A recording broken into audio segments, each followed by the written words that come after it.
Welcome boys and girls, Christine here with a discussion about the Lizardmen in Total War Warhammer 3, and there are many issues in the campaign. Let's first talk about the unit roster, because what will always matter in a campaign, regardless of the race that you're playing as, is the kind of units you can recruit from Tier 1 to Tier 3. Units you can recruit only at Tier 4 and Tier 5 are a luxury item, and most campaigns will be over by the time you even get to Tier 4. This is especially going to be the case with Lizardmen due to the way their construction works, their growth works, their economy works. So for the Lizardmen, especially as race, due to their slower pace, the units that you can recruit early on have an outsized impact. And they're not especially great. Skinks, the Tier 1 units, the only Tier 1 units you can recruit, are not really worth it. The only exception of a unit that is worth it, and only to an extent, are red-crested skinks. They have frenzy, they have a decent amount of damage-dealing capability with their armor-piercing damage, they can cause poison attacks, but they don't have the armor or HP to survive against, say, Chaos Warriors. And Chaos Warriors are, if you're looking at Khorne, they're a Tier 1 unit. Or they're a Tier 3 unit, really. Though I would generally consider, like, baseline Chaos Warriors like a Tier 2 unit. So other races far outclass them. What about what you get at Tier 2? Well, you get chameleon skinks. But beyond the fact that many other races have units that far outclass these guys, they're not really worth recruiting from either a cost perspective or combat capability perspective unless you're playing Oxial or to some extent the Cult of Sotik. And it is pushing it with the Cult of Sotik. They do have poison attacks, they can slow down enemies. But let's just say that Gutter Runners are a flat-out better unit that Skaven have a far easier time recruiting. Because you're looking at a unit that can die very quickly, that is a skirmisher infantry unit.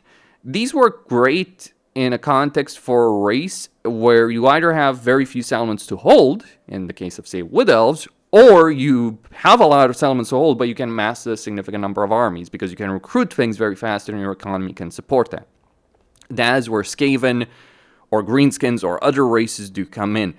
See, that's what makes Skaven work. It's because they can recruit a ludicrous number of units, and they can move fast around the campaign map through underways, regardless of the terrain you're dealing with. Skaven can move faster than pretty much every other race on the campaign map with all their armies, due to the fact that they have the underway. I mean, ogres can compare, sure, dwarves can compare, but those are the kind of advantages that Lizardmen don't have. So when you don't have that, when you have fewer armies and it takes longer to recruit those armies, you're going to focus on durability. You're going to want to focus on getting elite units. You're pretty much lacking in that respect. You do have Kroxigars, but Kroxigars, they're roughly the equivalent of Greenskin Trolls, though they're a tier higher. Yes, they have much better leadership and armor, so they're probably the equivalent of Stone Trolls. Sure, but Greenskins, again, can recruit a lot more of these faster in a campaign, and they can maintain these a lot faster. They also don't require a structure, as Sacred Kroxigars do, in order to be recruited. So that is not a great dynamic that Lizardmen are dealing with in the campaign.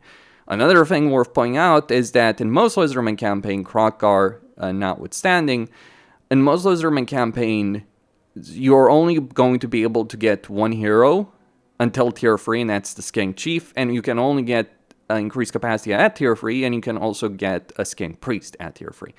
Saurus Scar Veterans do work differently for Kroxgar. He does have them far more available, which does give him an advantage. But then we talk about Saurus, the mainline infantry of the Lizardmen, the front line that they rely on. Well, they're not especially great. They have a huge amount of durability. They can get a bunch of different combat benefits, so they can do a decent amount of damage through their weapon strength, but they're lacking in armor piercing, they're lacking in durability, and they get outclassed by either, say, Bloodletters or Chaos Warriors of Khorne. Let alone the fact that Khorne, and not just Khorne, but other races as well, but Khorne can get Bloodletters and Chaos Warriors cheaper, faster, because of global recruitment benefits that Khorne has, and can maintain those better. Yes, Saurus have higher leadership, more damage, but Khorne can get a huge amount of armor piercing, frenzy, like baseline Chaos Warriors of Khorne are a flat-out better unit than Saurus. And they're far more widely available, being available to recruit at Tier 1, and easier to maintain in a campaign. Now, this is kind of the fault of the community, kind of the fault of Creative Assembly with Saurus, because if I remember correctly, and I did check this, Saurus could be recruited at tier 1 originally in Warhammer 2, and then people are like, oh, it's too powerful of a unit, and now look at where we are in Warhammer 3.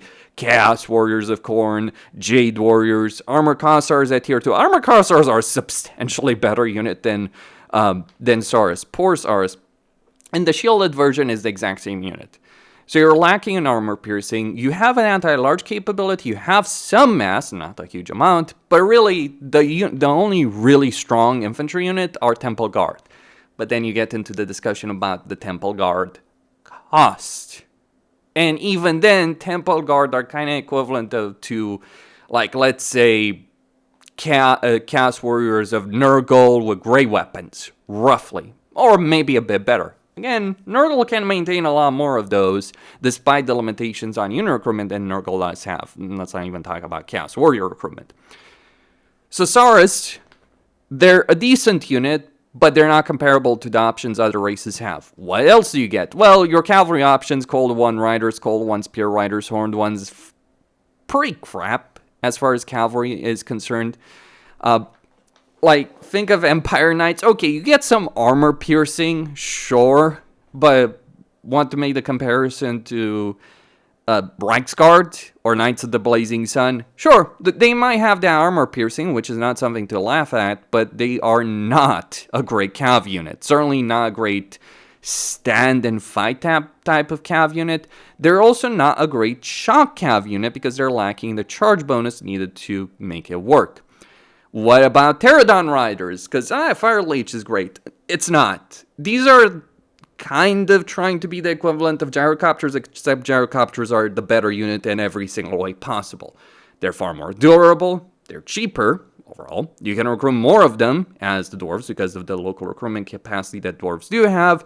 And the thing that makes Gyrocopters work in a dwarf campaign, which is why they don't work in a Lizardman campaign, why Pterodon Riders don't work in a Lizardman campaign, is the various buffs you can get on them with a single engineer. You don't have that kind of flexibility in a Lizardman campaign. So yeah, sure, if you're dealing with clan rats and Skaven slaves, but if you're actually dealing with substantial foes, I have never seen the value proposition in recruiting Pterodon Riders, and I have played my fair damn share of Lizardman campaign as every single Lizardman legendary lord, suffice to say. So yeah, I do know how to play Lizardmen. I've played them multiple times. I can tell you flat out, they're pretty much not worth it. Tic-tac-toe is like some people like, oh, I can recruit a flying army and can be good against crap stacks. Okay, play against a real army on a real difficulty and we can talk about it. Right, play on Legendary with neutral stats, let alone high-end stats, you'll see how useful Pterodon Riders are. With respect to respect to other units like Razordon, Hunting Packs, Salamanders, not great. Dinosaurs, what about the dinosaurs? Well, the problem is with feral Bastiladons, they are a single entity that's not especially great in itself as a single entity, and you can't really control it. As for the Bastiladons, the ones you get over here are support units. Feral Stegodons, again, you can't really control them as well, so losing control of a unit that, by the way, is not cheap to get, nor is it easy to get the structure. Like, Bastiladons are cheap, but again, you can't control them.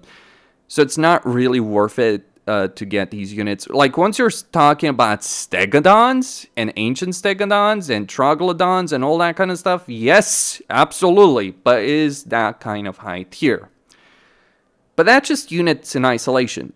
Units never exist in isolation. I don't care how good an army is in isolation, and for the record, the Lizardmen don't have a great army. Regardless of how good units might be in isolation, if it's not available to recruit, if the ability of recruiting something is just flat out not there in a campaign, you're going to end up hurting. And this is where the real kicker comes in for Lizardmen. The real fundamental problem that they end up having in their campaigns. Their availability of recruiting units. So Lizardmen don't have that. They don't have a commandment to increase the number of units they can recruit in a settlement. And even if they did, you would have different priorities. You do have a command. You do have a right every 20 turns with a 5-turn duration to increase your local recruitment capacity by 1. You have some buildings, but you're almost never going to be able to afford them because 1, you need money. You are in a situation with the Lizardmen. You're dealing with the jungle. Even Axial does suffer from this, though he's not dealing with the jungle. He still is limited by this. You don't have the money, and you need to get that money in order to afford those armies, in order to recruit. So recruitment is slow. Only so many recruitment slots, right, in a Lizardman campaign. And because of that kind of situation with recruitment, unit recruitment cost, unit recruitment duration, right, if you're looking at Croxigars to 2 turns.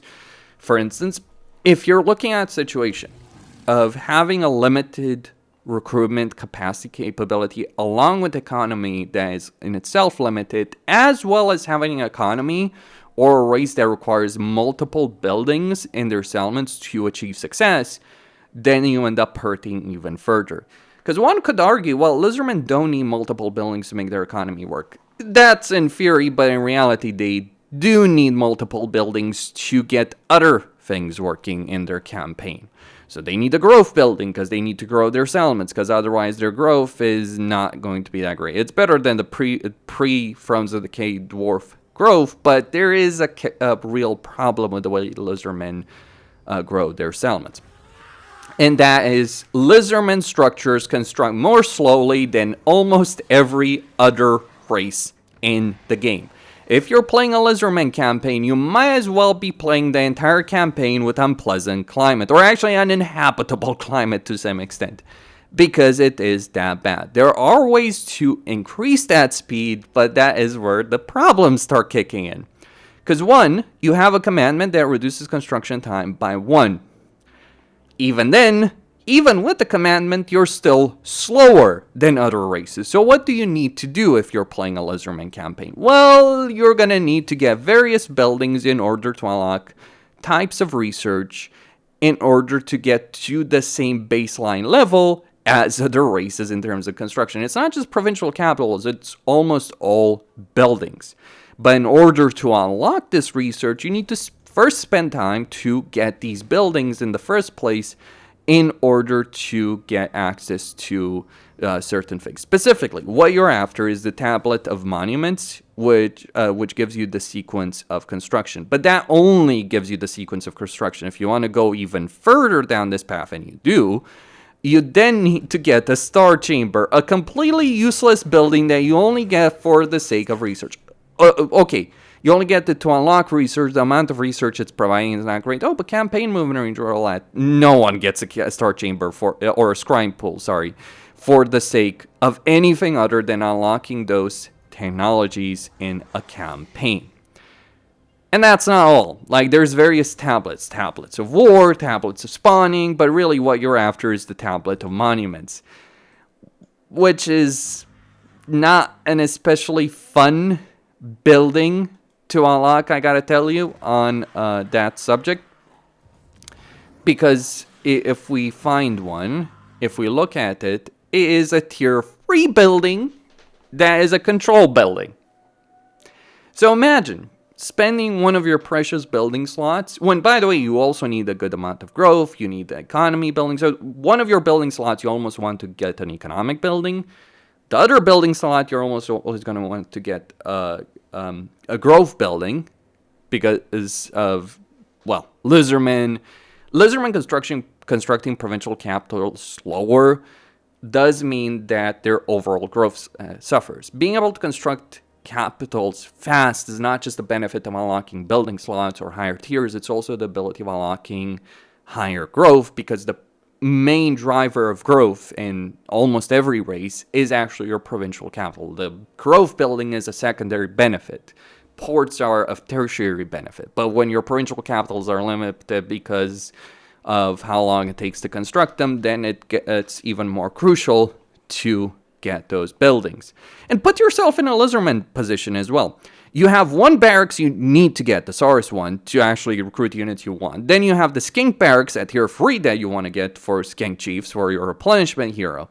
And then you may want to get a control building for the sake of research, an economic building to fuel your economy, and then various other buildings as well to either unlock research or to unlock unit recruitment. If my point is that this is fucking awful, yes. I can play many campaigns in this game, by which point I would be at tier freaking 5 by this stage. Lizardmen, even if you push growth to the very maximum or close to the maximum, like over here, look at this province. I have a growth resource, I have a growth building, I have another growth building, I have a port, and only now am I really pushing towards tier 4. Now, it wasn't necessarily a province I captured quickly because I did go after it, but even in the initial province where I did prioritize growth until I got rid of one of the growth buildings because, you know, I wanted to get more income and I wanted to get more Skink Chiefs. But even here, I'm still only at tier 4, and it's going to take me a couple of turns, and then it's going to take me 6 freaking turns to get that provincial capital, and this is with research. This is with research completed. This is with the commandment that gives me that construction time benefit. So Lizardmen end up getting screwed. And even when they get to tier 4 and tier 5 in their campaign, it's not like you're going to be able to maintain a lot of these armies of Stegodons and higher end units. This is one of the reasons I downplay their unit roster, because if you only have a good army of a couple of units that are good, and then you're being overwhelmed by 10 different freaking armies, which you will if you're playing on Legendary, you will be dealing with a lot of armies. I don't want to talk about how many armies I had to deal with Manfred and Warzag and all that kind of stuff over here. But you can do it, sure, but it's still a far worse situation. Then you couple that with the fact that you're in the jungle, which inherently slows down almost everyone in the game, and you have no way of speeding it up. The race native to the jungle is worse than ogres at navigating the jungle. That is how stupid Lizardmen are. Think on that! Ogres are the master navigators in Total War Warhammer 3. And that is not a joke. They get campaign movement range, and they have the underway stance. You have absolutely nothing that can compare to that. Like if Maneater shows up in the jungle, he's eating lizard meat. And eating very freaking well at that. Your hero capacity is limited, your unit recruitment capacity is limited, your economy is limited, your settlements are limited, your research is limited. You have one of the worst research trees in the world. On top of that, your heroes and lords, legendary lords, they might as well not be legendary lords. You don't have special skill lines for heroes, you don't really have special skill line for lords, because like if you're playing a Lizardman campaign, you're gonna need that money from the Blessing of Quetzal, so you're gonna get Saurus Old Blood. Great. And this is where, keep in mind, the economy I have over here, with the amount of province I have, I'm generating 26,000 income over your total, keep in mind 5,000 is from trade, in a 47 turn campaign. Do I need to mention how much money I'd be generating as Marafi, Scarbrand? Like, I think Scarbrand needs to give Krokar a loan. That's kind of how it feels when you're playing a Khorne campaign. You have so much money, or a Skaven campaign. Hell, at this point as the Tomb Kings, I'd be rolling around with a dozen Doom stacks of endgame units if I was playing Cetra. And Tomb Kings are not especially quality race either. So these are the kind of problems of the Lizardmen, right? Their limitations of units. Their units are not as good as other units, so they don't even have that elite army going for them. Khorne has an elite army. Ogres have an elite fucking army. Warriors of Chaos have an elite army. You don't have an elite army going for you. You don't have quality. You don't have quantity. You don't have money. You don't have movement. You don't have settlements. What the fuck do Lizardmen have? This is why I've made the point in previous videos that Lizardmen don't just need a rework. No. Lizardmen need to be removed from the game, rebuilt from scratch as a race. And keep in mind just how gimmicky these guys are as well. Because I haven't even touched on this. The Geomantic Web. Who loves this system? Anyone want to give an applause for the Geomantic Web? It's one of the best systems that Creative Assembly has ever designed in the history of the game. It is so awesome, right? Requiring a link of different settlements with structures as well when you have limited construction. Also, you know what's even better than all of this? Some races can have significant limitations on their economy, on their recruitment, on their buildings even. But the reason they make it work is because they have one thing that even that one thing Lizardmen are lacking on. Can you guess what it is? Post-battle loot and income from sacking and looting settlements. Guess what the Lizardmen don't have? They have horrible post-battle loot and income from sacking settlements. In fact, I'll just demonstrate it over here. Like, let's say we, I'm going to use a cheat over here, right? I'm just going to use a cheat right here. And I'm going to give Krokar a movement command, right? So he's going to have more movement. And then I'm going to teleport him. Oh, Queek was coming over there. Yeah, that's why I provoked a war between him and Tretch. But regardless of that, let's take Mr. Krokar, high-end lord over here with his high-end army. Let's just go over here against Kugav's capital. Right? If we look at this element right here, Nurgle in general gives you a lot of money from post-battle loot. I don't know what that drives it. But over here, 3,500... 6,000 looting from sacking income. Let me give you a notion of how pathetic 6,500 is from a settlement like this. It's like greenskins would be getting double that, if not tripled in that. Let's just even go further, because I'm sure Nurgle has a capital, right? It's a tier 5 capital. Let's teleport him next to Deadrock, because, that's ultimately the goal I had over here. Let's take him over here to Dreadrock, auto-resolve this, 5,000 with 14,000. Races like the Greenskins, Skaven, Dark Elves, Khorne would be getting like 30,000, if not more, from sacking this element. You get some casualty replenishment from sacking and looting and occupying settlements, but it's such a pathetic amount. This is, by the way, something that hurts Lizardmen. They do get that casualty replenishment. Mind you, Dark Elves also get casualty replenishment when they take over settlements, just pointing it out. And they get slaves, but they're getting that post-battle casualty replenishment, but it's always a pathetic amount, and it is hurting their income from looting and sacking settlements. Like, I can say a lot of things about how Kislev was pre-reworked, but one of the things that made Kislev work, which apparently are not making Kislev rework because they've all been freaking wiped out, things happen. But one of the things that made Kislev work is the fact that their post-battle loot and income from looting and sacking settlements was freaking high.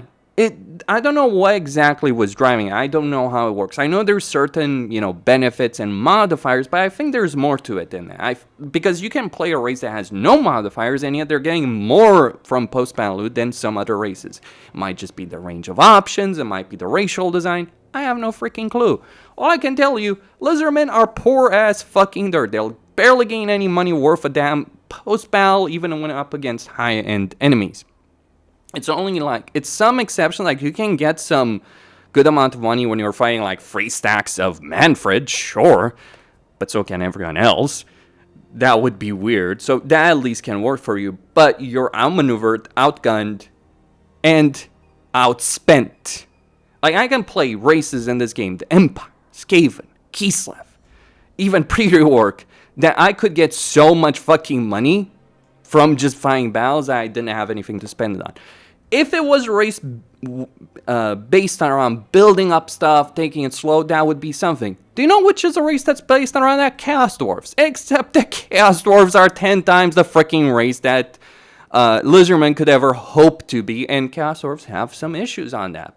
They can also literally print money for laborers. Can you print money on as a Lizardman? Are you just out there scratching gold tablets, melting the gold to get money? No, you're not.